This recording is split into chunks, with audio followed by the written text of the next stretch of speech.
Hoy por hoy, las autoridades no tienen aún intención de revelar la verdad.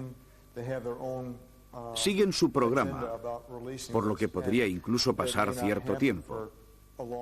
En cualquier caso, ya se intuye que antes o después, el gobierno dará a conocer toda la historia. Creo además que una filmación como esta, si se demuestra que es auténtica, les obligará a comunicar cuanto saben. Antes tratemos de saber si el fenómeno es real, si es auténtico. Para ello nosotros, como Centro Ufológico Nacional, examinamos esta filmación, lo cual quiere decir que la visionamos 100, 200, 300 veces, volvemos a analizar los fotogramas minuto a minuto, segundo a segundo, hacemos todas las comprobaciones necesarias con ordenador, con gráficos y luego damos una respuesta. El gobierno de Estados Unidos y el grupo Majestic 12 de los años 40 y 50, en actividad hasta hoy con otro nombre, son los organismos que se hallan en posesión de todos los datos de las autopsias, las grabaciones de audio, las fotografías y los informes de los patólogos. Esto es lo que necesitamos, porque hasta ahora solo hemos contado con unos trozos de película que el cámara ha conservado.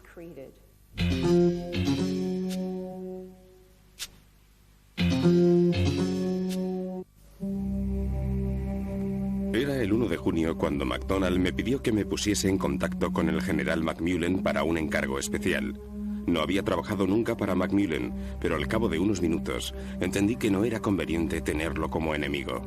McMullen fue directo al grano. Me ordenó que acudiera al lugar del suceso, al sudoeste de Socorro. Era urgente. Mi misión era la de grabar todo cuanto pudiera, permaneciendo junto a los restos en todo momento. Además, tendría movimiento en todas las áreas del lugar de los hechos. Si el comandante de las operaciones presentaba alguna objeción, debía remitirle a McMullen. Pocos minutos después de la orden de McMullen, recibí las mismas instrucciones de Toy, sobrenombre del general Karl Spaatz, quien dijo que se trataba de un avión espía ruso caído.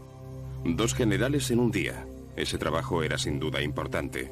Tomé un vuelo desde la base de Andrews con 16 oficiales y personal diverso, principalmente médico. Llegamos a Wright-Patterson y recogimos equipamiento y a otros hombres. Desde allí, volamos a Roswell a bordo de un C-54. Cuando llegamos a Roswell, nuestro traslado al lugar del impacto fue por carretera. Cuando llegamos, la zona había sido ya completamente acordonada. Quedó inmediatamente claro que no se trataba de un avión espía ruso. Era un enorme objeto discoidal, un platillo volante volcado sobre el dorso, y el terreno de alrededor aún emanaba calor. El comandante de operaciones pasó el mando a los hombres del equipo médico del SAC, Strategic Air Command, que esperaban la llegada del general Kelmy. Sin embargo, no se podía hacer mucho, y todos estaban a la espera de órdenes. Se decidió aguardar hasta que disminuyera el calor para evitar el riesgo de que ardiera todo. Lo peor eran los gritos de las absurdas y monstruosas criaturas tendidas junto al vehículo. Nadie podía decir qué eran estos seres, pero algo era seguro. Eran fenómenos de circo, criaturas fuera de lugar. Cada una de ellas estaba abrazada a una caja que mantenían pegada al pecho. Estaban allí, lloraban y sujetaban esas cajas. En cuanto mi tienda estuvo preparada, inmediatamente empecé a filmar, primero el vehículo, luego el lugar y los restos. En torno a las 6, se decidió que podíamos acercarnos sin peligro. Los monstruos estaban todavía llorando y cuando nos acercamos a ellos sus lamentos se hicieron más fuertes. Trataban de proteger sus cajas, pero conseguimos coger una de ellas asestando un golpe seco a uno de esos seres en la cabeza con la culata de un fusil. 3 de los monstruos fueron apartados y atados con cuerdas y cintas. La otra criatura ya había muerto. Los hombres del equipo médico se mostraban reacios a acercarse a los monstruos, pero dado que algunos presentaban heridas, no tuvieron elección. Cuando se reunieron todas las criaturas, la prioridad era la de recoger todos los restos que pudieran retirarse fácilmente, ya que todavía existía riesgo de incendio. Estos fragmentos parecían proceder de montantes externos que sostenían un disco muy pequeño, el cual se encontraba por debajo del objeto y que debió desprenderse cuando el disco volcó. Los restos fueron trasladados al interior de algunas tiendas de campaña, donde fueron filmados y desde allí cargados en camiones. 3 días más tarde llegaba de Washington un equipo completo y se tomó la decisión de retirar la nave. En el interior del objeto el ambiente estaba muy cargado. No era posible permanecer dentro de él más de unos segundos sin sentirse muy mal. Por ello, se decidió analizarlo en la base. A tal fin se procedió a su colocación sobre una plataforma móvil y a su traslado a Wright-Patterson, a donde me desplacé también yo. Permanecí en Wright-Patterson otras 3 semanas trabajando sobre los restos. Luego se me ordenó que me trasladara a Fort Worth, Dallas, para grabar una autopsia. En condiciones normales este tipo de trabajo no me suponía ningún problema, pero se descubrió que las monstruosas criaturas podían representar una amenaza desde el punto de vista médico, por lo que se me pidió que me pusiera los mismos trajes protectores que los doctores. Resultaba imposible manejar adecuadamente la cámara, la carga y el enfoque resultaban muy difíciles. De hecho, en contra de las órdenes, me quité el mono protector durante las grabaciones. Las primeras 2 autopsias se realizaron en julio de 1947. Una vez finalizadas estas grabaciones, había reunido varios cientos de rollos de película. Separé los rollos cuyo revelado requería mayor atención que las demás y que revelaría más tarde. La primera serie de rollos fue enviada a Washington y revelé el resto unos días después. Una vez revelados los demás rollos, me puse en contacto con Washington para organizar el envío de la siguiente serie. Increíblemente no se presentaron nunca, ni para recogerlas ni para ocuparse de su transporte. Les llamé varias veces por teléfono, luego abandoné. El material grabado ha permanecido conmigo desde entonces. En mayo de 1949 se me pidió que grabara una tercera autopsia.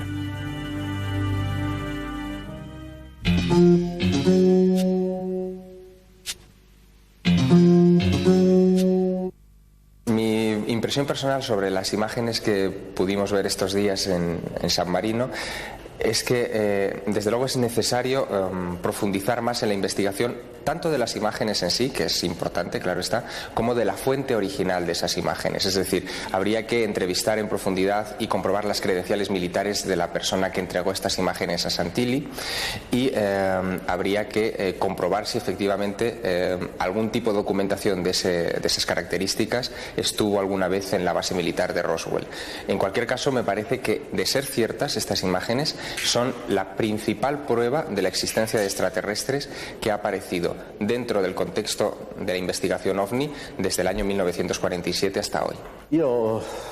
Yo considero poco probable que un cámara militar haya podido conservar alguna copia. De ser cierto, ello podría hallar explicación únicamente en la excepcionalidad del episodio, que quizá no permitiera la realización de los controles necesarios en ese momento. Las declaraciones del cámara resultan aterradoras, en el sentido de que se traslada a Roswell porque le han dicho que debe grabar unas secuencias.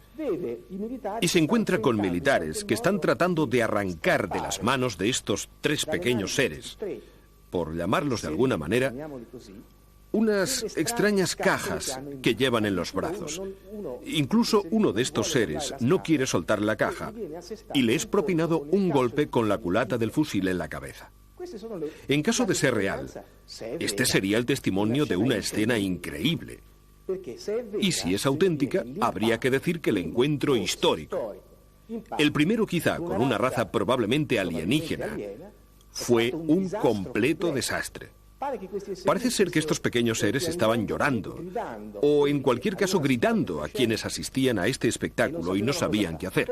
Ahora bien, si nos encontramos ante un testimonio auténtico, y por ahora no tenemos pruebas concluyentes al respecto, ni positivas ni negativas, si, como decía, nos encontráramos por casualidad ante algo real, el comportamiento del ministerio norteamericano ha sido el peor, el más desastroso que cabría esperar. Ante todo, debo decir que sobre la base de testimonios de primera mano, no hubo supervivientes. A la pregunta de si miembros de la tripulación pudieron ser más tarde reanimados, algunos testigos nos respondieron que era posible. Pero todos afirmaron que en el escenario del suceso no había supervivientes. Estoy hablando concretamente de Roswell. Admitamos, como sostiene el cámara, que se trata de otro accidente registrado un mes antes de los hechos de Roswell. No puedo realizar comprobaciones, No puedo hablar con los testigos de este otro accidente. Solo haré referencias, por ejemplo, al fotógrafo Jack Rodin, bastante conocido en el sudoeste de Estados Unidos en 1947. Tenía un contrato de trabajo en la base de Roswell y, por tanto, libre acceso a actividades militares y escenarios de accidentes. Según su hijo, Jack Jr., un día Rodin volvió a casa. En todas partes se hablaba de la situación Roswell. Fue a la cocina y se quedó allí, inmóvil delante de una ventana, repitiendo: «Lo han matado, lo han matado». Y el hijo le preguntó: «Papá, ¿qué han matado?». Y él dijo de nuevo: «Lo han matado». Con el paso de los años, Jack Jr. ha llegado a la conclusión de que se mató algo, quizá por una reacción de un policía militar, o por un hecho accidental, o por un intento de fuga.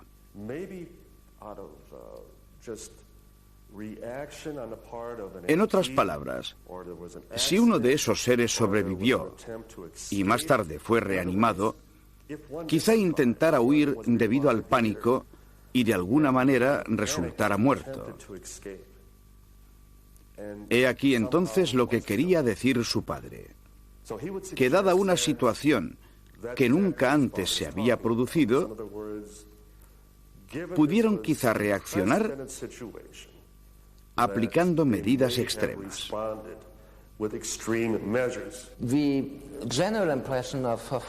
Tras la proyección de Londres, la impresión general de mis colegas y mía es la ausencia de indicios de que se trate de una falsificación. Por tanto, sería prematuro llegar a conclusiones sobre la autenticidad de la filmación. Y si fuera una falsificación, realmente fue realizada de forma brillante.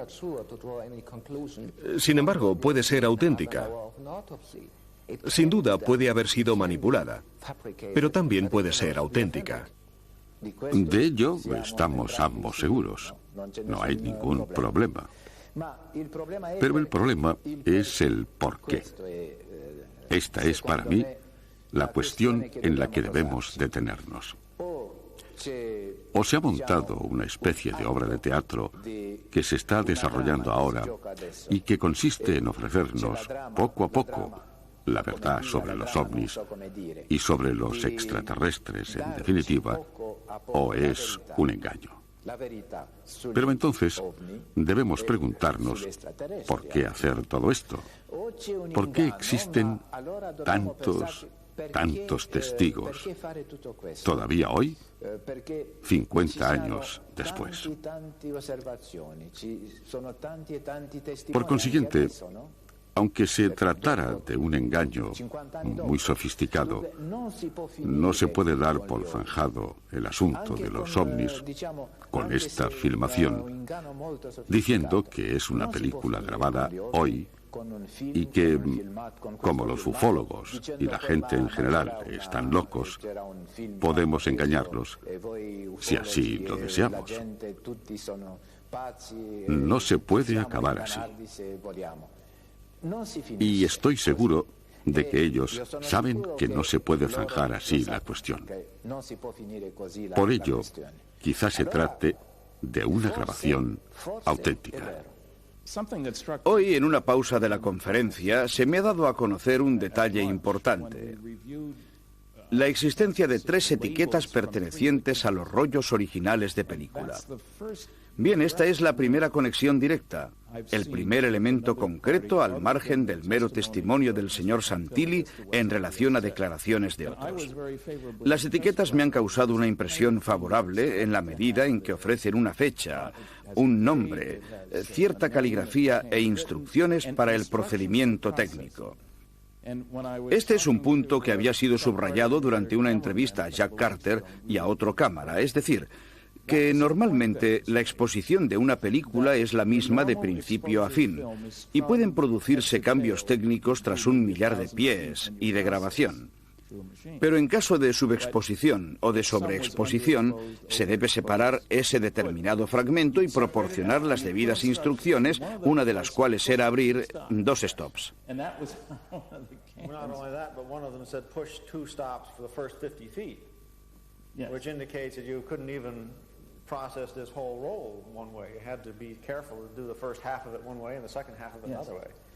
Este ha sido el primer elemento que me ha llevado a creer que el cámara existe realmente. ¿Has notado algo más? Bien, puedo decir que los resultados de mi análisis de la película y cuanto he aprendido de otros parecen coincidir con las declaraciones de Ray Santilli, que la filmación se grabó en 1947 y que la película aún fresca fue revelada poco tiempo después. Además, no he detectado rayones ni partículas de polvo en el vídeo, lo cual indica que la película ha sido proyectada un máximo de 2 veces, sin duda no en reuniones de sábado noche. Es pues una película limpia, lo cual coincide con la versión del cámara que afirma haberla guardado con cuidado. Y otro punto importante, todos están vinculando este material con el caso Roswell. La filmación de Roswell, el alienígena de Roswell y la autopsia de Roswell. Yo también. ¿También tú lo relacionas? No, yo no. Bueno, quizá al principio. Bien, en definitiva, está claro que si la historia es auténtica, si Truman está o no, es un episodio independiente y diferente tanto del platillo caído en el rancho de Foster como del de los llanos de San Agustín, del que tenemos datos y testimonios. Este parece ser un accidente totalmente distinto.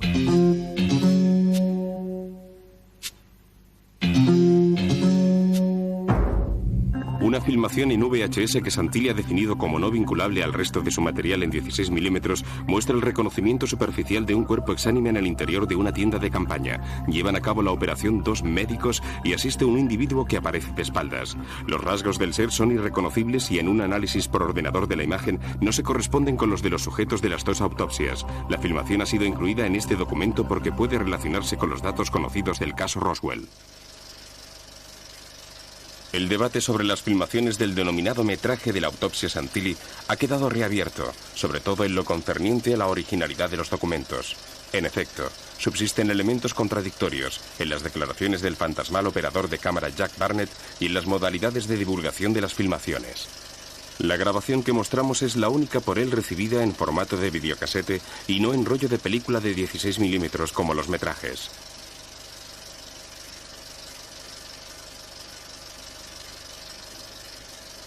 Conocemos el aspecto del alienígena del metraje Santilli.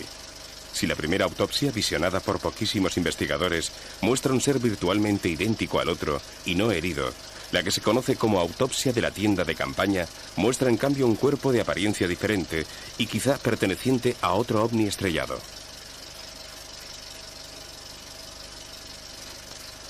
En nuestra opinión, la divulgación de la filmación de la tienda ha sido cuidada, utilizándose material fragmentado de muy escasa calidad vídeo, lo cual dificulta cualquier estudio en profundidad. El rostro de la entidad presente en la escena de la tienda es prácticamente irreconocible en un simple análisis visual, y todo el procedimiento mostrado por la filmación se ve condicionado por su pésima calidad. Esto por no hablar de la ausencia de otros datos, impidiendo de hecho esclarecer el origen diferente de dicha filmación.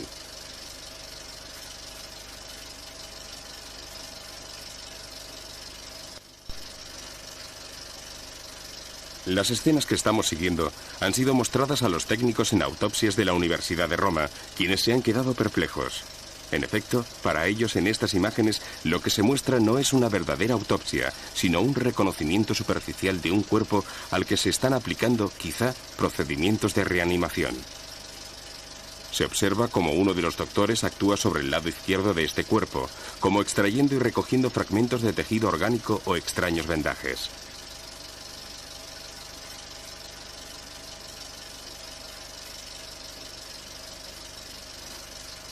Este extraño material parece alargarse y deshilacharse bajo su propio peso. El médico que materialmente lleva a cabo el trabajo corta unas muestras y las entrega a su ayudante, que parece más bien joven, el cual las deposita en unas bolsitas de material transparente llenas de líquido incoloro. Las bolsitas con estas muestras son luego colocadas tras la espalda del médico que realiza las principales operaciones, apoyadas según parece en el suelo o de cualquier forma, por debajo del plano de la camilla sobre la cual está tendido el ser.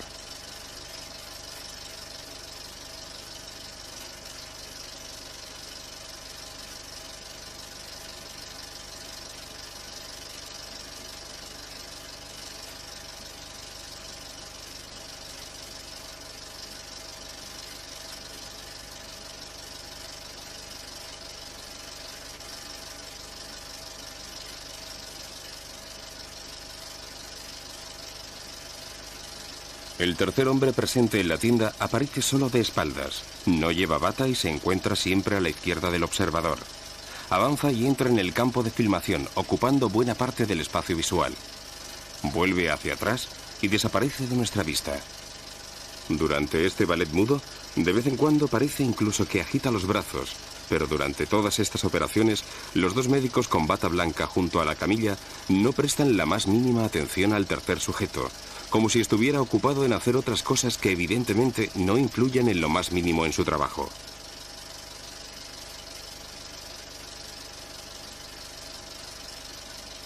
Poco se ve del presunto alienígena, pero lo que se ve es sin duda muy interesante.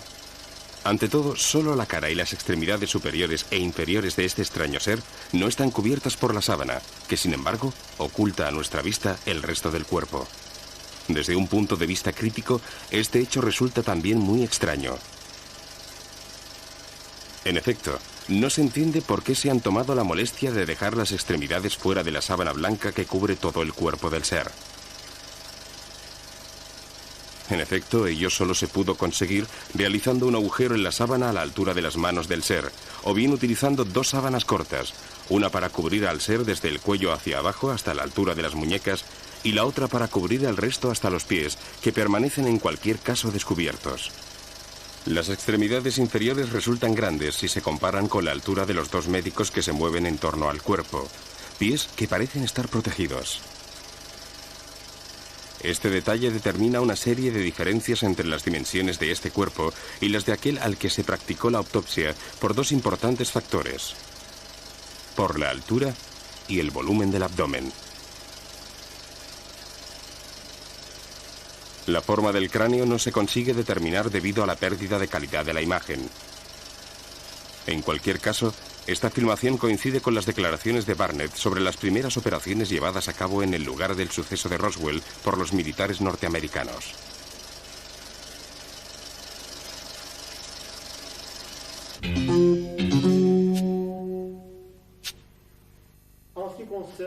En Rusia, por cuanto respecta a la actitud de los académicos con relación a esta filmación, diría que nadie se ha pronunciado, en parte porque el material no ha sido difundido. De hecho, no está a la venta. Yo tengo una copia sacada del programa francés de Jacques Pradel y no la he enseñado a profesores de cátedras universitarias, cuya opinión no es necesaria. Se trata de material que no hay que discutir con personas no especialistas en la materia, como físicos, químicos y expertos en metalurgia.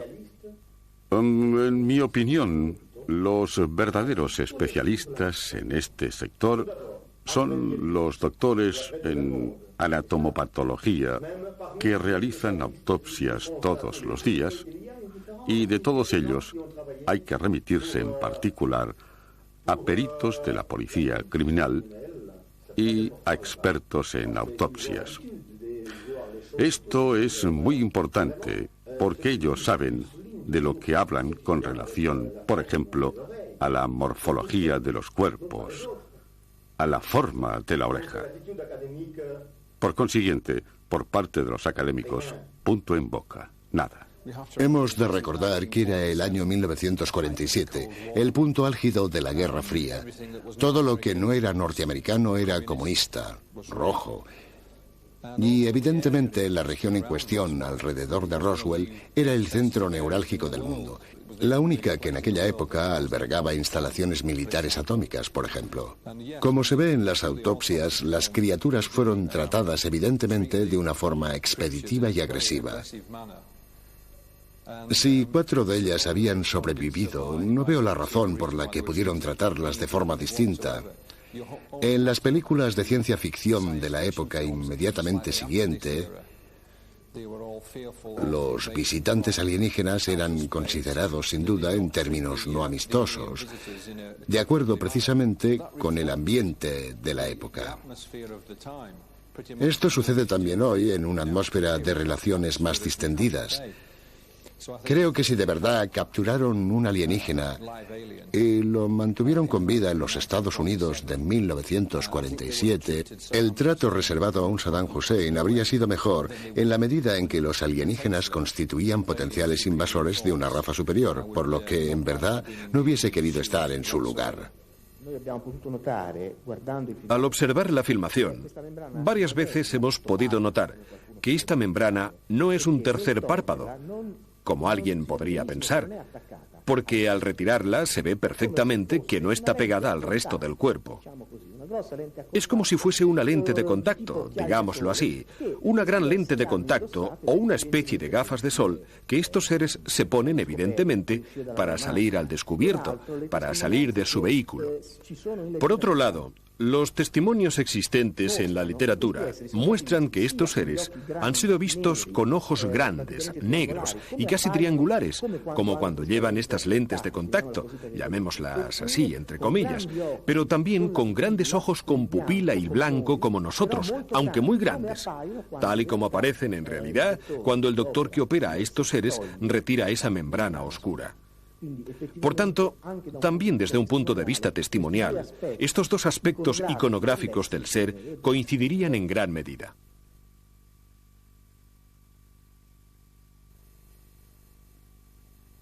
Volviendo a los restos del vehículo, algunos fragmentos se parecen a lo que yo vi. Por ejemplo, la vigueta en doble T o la parte de la estructura. Resulta, sin embargo, ligeramente más grande que los pedazos que yo vi, y por tanto se puede plantear la hipótesis de que proceda de otro objeto o de una sección distinta del mismo objeto. En 1947, Jesse Marcel Jr. tenía 12 años. Su padre fue el primer agente del Servicio de Inteligencia de Estados Unidos que investigó el suceso de Roswell y una tarde de comienzos de julio llevó a casa unos extraños restos y fragmentos que mostró a su mujer y a su hijo. Hasta este momento, la versión de Jack Barnett no ha podido ser confirmada. 2 años después de la divulgación de las imágenes, el caso Santilli representa un rompecabezas sin resolver y con muchos puntos oscuros. El primero de ellos, la verdadera identidad del cámara Jack Barnett. Sin duda se trata de material en gran parte auténtico, pero todavía no sabemos la medida en que puede relacionarse realmente con el suceso de Roswell.